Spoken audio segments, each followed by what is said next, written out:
Petra Minich z Prievidze má 2 malé deti. Budúcnosť mladých rodín nevidí vôbec ružovo. Nebyť konsolidačných opatrení, mohla mať ich 4-členná rodina podľa najnovších výpočtov na budúci rok v rozpočte o 858 eur viac. To sú 3 splatky hypotéky u nás doma.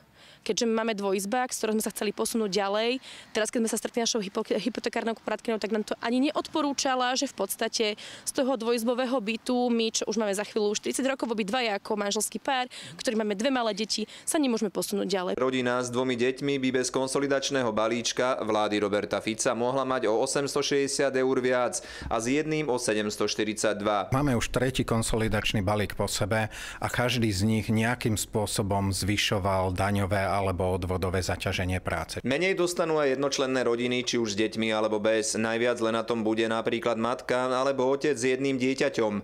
Ročne by mohli dostať viac o 264 eur. Najviac balíčkom budú postihnuté práve rodiny v produktívnom veku a keď v rodine sa nachádza živnostník, tak o to viac. Jej manžel je riadne zamestnaný. Ona poberá rodičovský príspevok. Rozmýšľala, že bude pracovať z domu a otvorí si živnosť. Tie odvody, ktoré zaviedli, vlastne zrútili celý sen o tom, že by som mohla nejako aj ja privádzať peniaze do štátneho rozpočtu.